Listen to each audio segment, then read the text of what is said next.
Hey, what's up, guys? Welcome to MYC Uncensored with Satini. It's just me today, so yeah.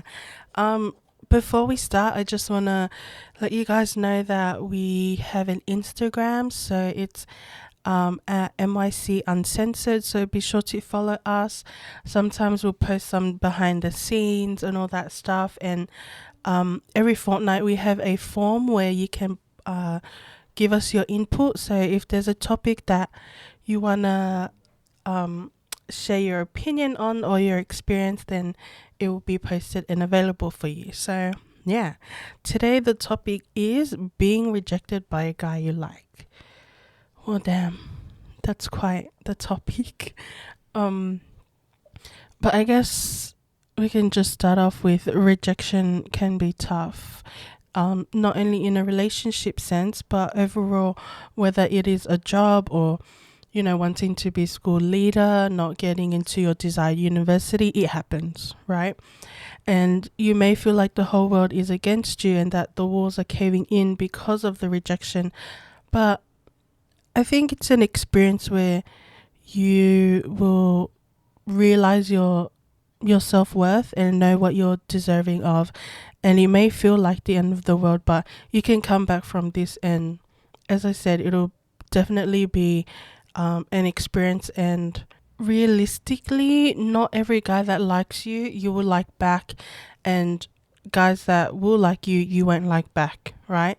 And it's just the way it is. And it's okay to cry or feel sad, and um your feelings are valid no matter how you feel, and you can't control the way that you do feel, and so you shouldn't suppress those feelings and emotions. And what's important is to not dwell on it, and it'll take time and space to heal. But yeah, you can definitely bounce back from it. And look, there are different ways you can look at it. One, maybe he had a girlfriend or a boyfriend, and you didn't know. Number two, maybe he's isn't looking for a relationship right now. Number three, he would rather not lead you on. There's that. Or number four, the timing might not be good for him.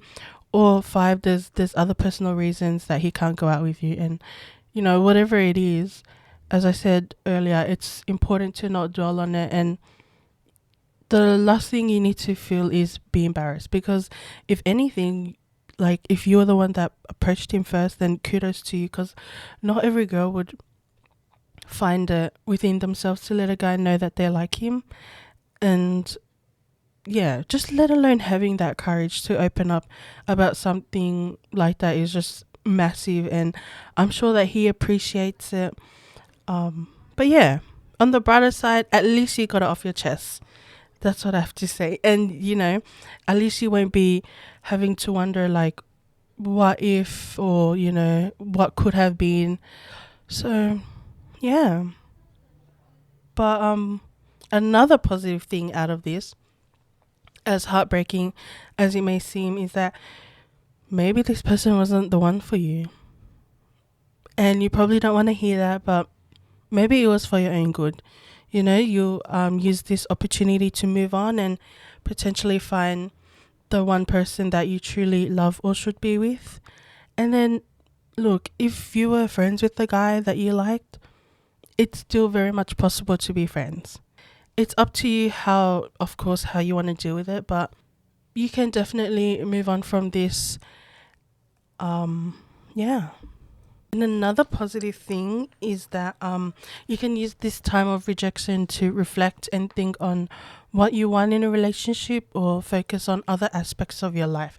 So this can be a time to perhaps get out there and join social groups, meet other people, hang out with your friends and family more, do more self-care, and focus on finding who you are as a person. And you never know, maybe you'll discover a new interest or hobby, or even someone else that you like. Nah, jokes. But you know what? Actually, you never know. Crushes come and go, so maybe you will find someone else to like. If there is anything for you to take out of this podcast episode, it is just to be honest with yourself and your feelings. If you feel hurt, then feel hurt. Go through your emotions. But remember that just because it happened, it doesn't mean that you should change yourself in any way.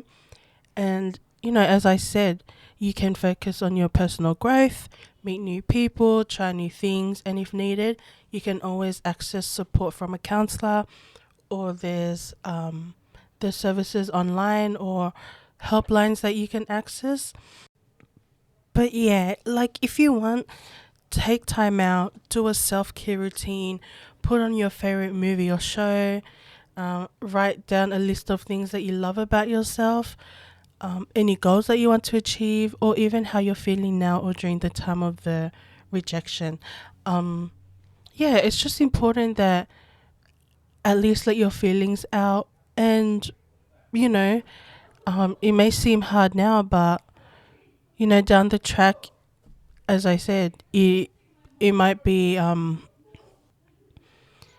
it might be something that you're very thankful that happened, because yeah, maybe that person wasn't for you, or it just wouldn't have lasted or something. So yeah, it's easier said than done, but you you can for sure get out of this rut. And yeah, it's a learning experience for sure.